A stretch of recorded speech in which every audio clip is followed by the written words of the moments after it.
आज मंत्रिपरिषद ने 27 एजेंडों पे अपना निर्णय लिया है। 27 सबसे पहला है कि जो जल जीवन हरियाली अभियान है 27।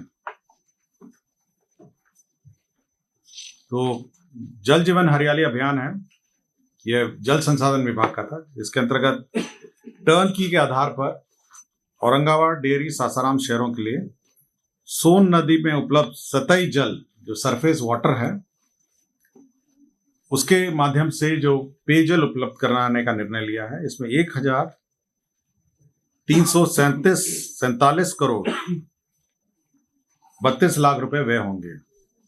1,347 करोड़ की योजना है और ये जल जीवन हरियाली के में औरंगाबाद, डेहरी और सासाराम शहर जो हैं यह सोन नदी के निकट में अवस्थित हैं और जो सरफेस वाटर है उसको उपयोग करते हुए यह सरफेस वाटर उपलब्ध कराया जाएगा।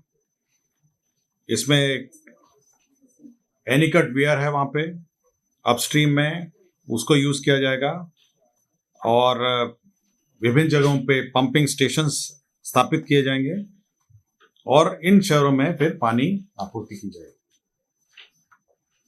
दूसरा है पशु मत्स्य संसाधन विभाग है। इसके अंतर्गत मुख्यमंत्री तालाब मत्स्य विकास योजना स्वीकृत की गई है, जिसमें 45 करोड़ 66 लाख 71 हजार रुपए सैंक्शन हुए हैं। 45 करोड़ 66 लाख 71,000। इसके अंतर्गत तालाब में मत्स्य हेतु उन्नत इनपुट दिए जाएंगे, जिसमें 50 ग्राम वजन के अंगुलिकाएं दी जाएंगी। उन्नत मत्स्य बीज उत्पादन के तहत कार्रवाई की जाएगी। ट्यूबवेल तथा पंप सेट आदि स्थापन किए जाएंगे।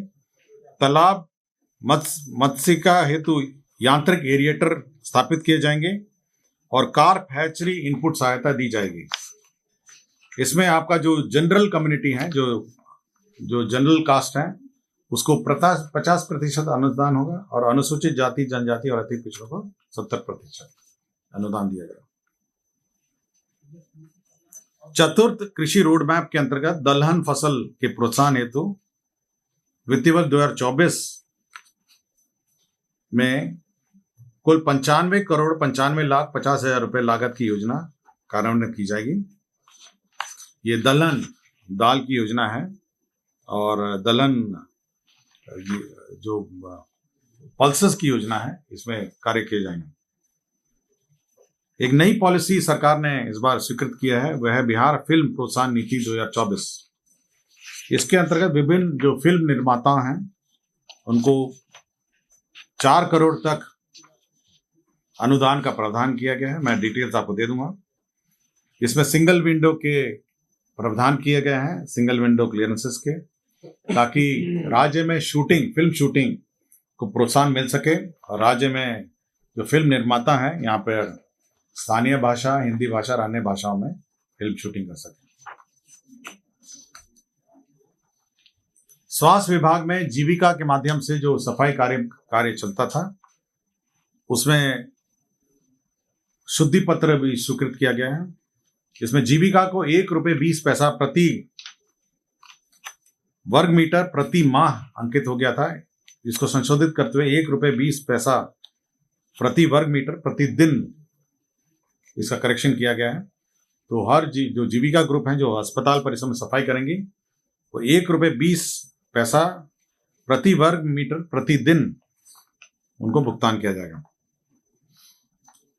शिक्षा विभाग के अंतर्गत भागलपुर अंतर्गत विक्रमशिला विश्वविद्यालय जो ऐतिहासिक स्थल है, वहां पे सेंट्रल यूनिवर्सिटी की स्थापना हेतु 205 एकड़ भूमि चिन्हित की गई है, 205 एकड़। और इसके लिए जो लैंड एक्विजिशन का कॉस्ट है वह 87 करोड़ 99 लाख 81,355 रुपए इसमें निहित है। तो लैंड एक्विजिशन, एक सेंट्रल यूनिवर्सिटी भी बनेगी। पहले ही आपको जानकारी है 2 सेंट्रल यूनिवर्सिटीज हैं, एक गया में है, एक मोतिहारी में है। तो इसी तीसरा सेंट्रल यूनिवर्सिटी जो है ये विक्रमशिला विश्वविद्यालय जो ऐतिहासिक स्थल है, उसी के समीप एक केंद्र विश्वविद्यालय की स्थापना की जाएगी। अल्पसंख्यक आवासीय विद्यालय 3 जगह स्थापना का निर्णय लिया गया है। सबसे पहला है जमुई में अंचल खैरा में, इसमें 55,91,67,000 रुपए की प्रशासनिक स्वीकृति दी है। दूसरा नालंदा जिला अंतर्गत बिहार शरीफ में 56,61,03,000 रुपए की प्रशासनिक स्वीकृति। और तीसरा कैमूर जिला के अंतर्गत चैनपुर में 98,17,99,000 रुपए। तो 3 जगह का है। पहला है जमुई में अंचल खैरा में, दूसरा नालंदा जिला अंतर्गत बिहार शरीफ, और तीसरा कैमूर जिला अंतर्गत चैनपुर में। तो 3 जो अल्पसंख्यक विद्यालय हैं, आवासीय विद्यालय, उसकी स्वीकृति दी गई। राज्य सरकार ने बिहार जिला परिषद के भू संपदा लीज नीति का भी घोषणा की है। भू संपदा का मतलब है कि जो जिला परिषद आज के दिन में बहुत सारी जमीनें उसके पास उपस्थित उसके पास है, उसका बंदोबस्ती का जो नीति है उसकी स्वीकृति दी गई। अभी कोई नीति नहीं थी, लोग अपने मर्जी से, जिला परिषद अपने अपने सुविधा अनुसार इसकी बंदोबस्ती करते थे। अभी नीति ये है कि जो कृषि भूमि है, अगर कृषि भूमि देना है 5 साल के लिए तो वह बाजार मूल्य में दिया जाएगा और ये जिला परिषद निर्णय लेगी। और जो लॉन्ग टर्म लीज है 30 साल या 60 साल का, अगर लॉन्ग टर्म लीज दिया जाना होगा तो जिला परिषद को पहले राज्य सरकार की अनुमति लेनी होगी और उसके बाद वो लॉन्ग टर्म लीज कर सकेंगे। राज्य में 3 खनिज ब्लॉक का नीलामी का निर्णय लिया गया है। 3 खनिज ब्लॉक है, मैं तीनों का बता देता हूं। एक आपका जमुई में मजोस में मैग्नेटाइट आयरन ओर का है, और भंटा मैग्नेसाइट है, ये जमुई में है, और भोरा कटरा लाइमस्टोन ये रोहतास में है। तो 3 जो लाइमस्टोन का ब्लॉक है इसकी नीलामी होनी है, तो इसकी रिजर्व जमा सरकार ने निर्धारित की गई है। जो जमुई में है मैग्नेटाइट आयरन ओर है, उसका 3,817 करोड़ है। भंटा मैग्नेटाइट है जमुई में, इसका 511 करोड़ है, और लाइमस्टोन का जो रोहतास में है 1,761 करोड़ है। तो 3 जो खनिज ब्लॉक है, राज्य सरकार इसको ऑक्शन करने वाली है और इसी का जो रिजर्व जमा है उसकी स्वीकृति दी है। सूचना एवं जनसंपर्क का एक संलेख था जिसमें बिहार वेब मीडिया नियमावली 2021 की स्वीकृति है। यह पहले ही स्वीकृत हुआ था। बिहार वेब मीडिया नियमावली केवल किस स्थिति से यह अधिसूचित होगा और किस स्थिति से लागू होगा यह स्पष्ट नहीं था। तो बिहार वेब मीडिया नियमावली जो है 2021 जो है संशोधन नियमावली, वो जिस दिन अधिसूचित होगी उसी दिन से लागू होगा। केवल डेट का घोषणा है, अन्यथा यह ऑलरेडी स्वीकृत योजना है। गर्दनी बाग में जजेस कॉलोनी, जजेस इंक्लेव के लिए 75,86,00,000 रुपए मात्र की योजना स्वीकृत की गई है। इसमें पटना उच्च न्यायालय के माननीय न्यायाधीशों के लिए 20 आवासों के लिए स्वीकृत किया है। ये जजेस इंक्लेव होगा और ये गर्दनी बाग में स्थित होगा।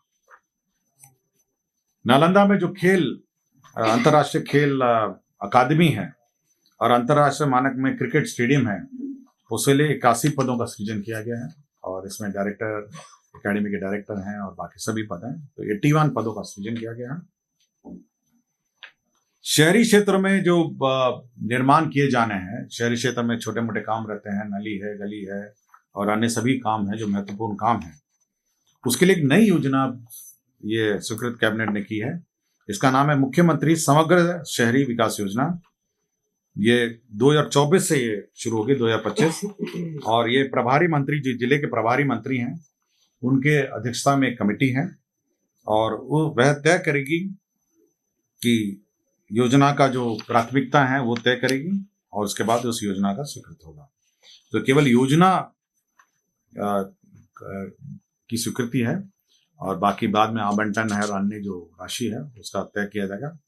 इसमें जो सड़कों का चयन है, सड़कें बनानी है, गली बनानी है, नागरिक सुविधा है, डिवाइडर है, पौधे हैं, पार्किंग स्थल है, पैदल यात्रियों का है, नालों का चयन है। तो जितने भी जो शहरी क्षेत्र में राज्य सरकार अपने निधि से करना चाह रही है उसके लिए योजना स्वीकृत है। बिहार राज्य खेल प्राधिकरण में जो स्पोर्ट्स अथॉरिटी है उसमें 301 पदों का सृजन है। यह भी एक परिवहन विभाग का एक संलेख था जिसमें BH सीरीज जो भारत सीरीज की गाड़ियां हैं उसमें एक मुश्त 14 वर्षों के लिए रोड टैक्स लेने के लिए निर्णय लिया गया है, जिसमें नियम 47, 48, 50, 51, 54 और को अमेंड करते हुए एक मुश्त 14 वर्षों के लिए टैक्स वसूली का निर्णय लिया। स्वास्थ्य विभाग में माननीय न्यायालय के आदेश के आलोक में जो सर्जरी के अंतर्गत अनुशंसित अभ्यर्थियों को सहायक प्राध्यापक के पद में नियुक्ति किया जाना था, उसमें पद सृजित किए गए अतिरिक्त पद, और 4 डॉक्टर को नियुक्ति करने का निर्णय लिया गया। डॉक्टर मनोज कुमार गुप्ता हैं, डॉक्टर जावेद अख्तर हैं, डॉक्टर मनोज कुमार साव हैं, डॉक्टर रजनीश चंद्रा। तो न्यायालय के आदेश को अनुपालन के लिए हैं। बिहार सड़क सुरक्षा परिषद के अंतर्गत लीड एजेंसी के लिए संविदा के आधार पर स्वीकृत लेखा पदाधिकारी रोकड़पाल, इसमें 2 पद थे। ये बिहार सड़क सुरक्षा परिषद, जिसमें लेखा पदाधिकारी रोकड़पाल थे, और इनके जो क्वालिफिकेशन है वो ऐसे थे जिसमें नियुक्ति होने में कठिनाई हो रही थी, तो उसमें नियुक्ति के लिए जो क्वालिफिकेशन है उसमें संशोधन किया है। ग्रामीण कार्य विभाग में संतोष कुमार है तदीन सहायक अभियंता ग्रामीण कार्य विभाग, कार्य प्रमंडल बगादो, ये निलंबित थे और इनके वृहत दंड के रूप में बर्खास्तगी का आदेश निर्गत किया है।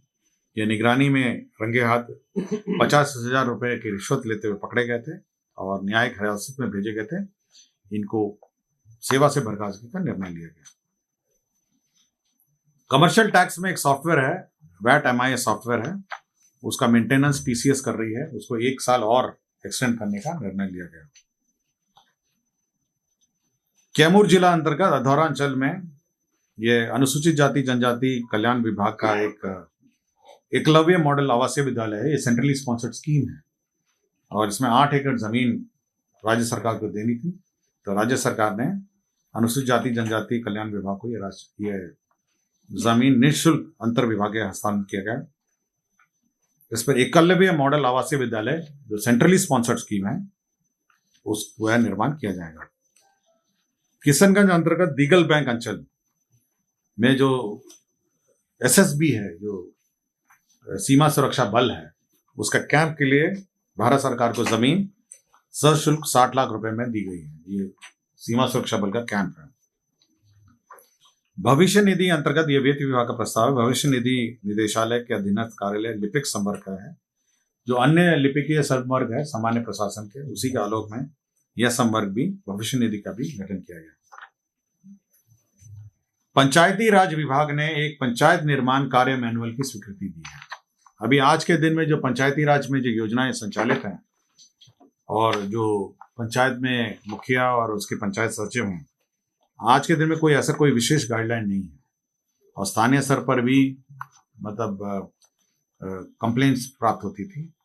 अब यह है कि 15 लाख के अंतर्गत जो राशि है, जो एस्टिमेट्स होंगे, उसका कार्यान्वयन कैसा होगा, उसमें जो स्थानीय अभिकर्ता हैं उनका पैनल बनेगा, उनके बीच में बिड होगा और उसके बाद उनका अवार्ड होगा। और 15 लाख से ऊपर जो है जो बिड होंगे वह उसका रेगुलर बिड होगा। 15 लाख के नीचे भी जो राशि है उसमें सुरक्षा सिक्योरिटी डिपॉजिट क्या होगी, EMD क्या होगी, ऑनलाइन पेमेंट की क्या व्यवस्था होगी, तो पूरा डिटेल है जो पंचायती राज निर्माण कार्य मैनुअल है उसकी स्वीकृति दी गई है। दूसरा है कि मान्यता प्राप्त राजनीतिक दलों के कार्यालय एवं आवंटन, तो आवासीय जो है वो हर 2 साल में उसका एक्सटेंशन होता था। मतलब जो पॉलिटिकल पार्टीज को आवास या जो कार्यालय आवंटित होते थे, तो अब वो हर 2 साल का जो बंदेज है उसको हटा दिया गया है और अब ये बाध्यता 2 साल की नहीं रहेगी। अब तो जब तक उसकी मान्यता रहेगी, मतलब अब तो अभी हमको नहीं पता, लेकिन हम केवल कैबिनेट का निर्णय आपको बता रहे हैं। और डॉक्टर IS ठाकुर हैं, प्राध्यापक एवं प्रभारी अधीक्षक पटना चिकित्सा महाविद्यालय अस्पताल। तो संविदा पे इनकी नियोजन PMCH में संविदा पर नियोजन 31/1/2025 तक करने का निर्णय लिया गया।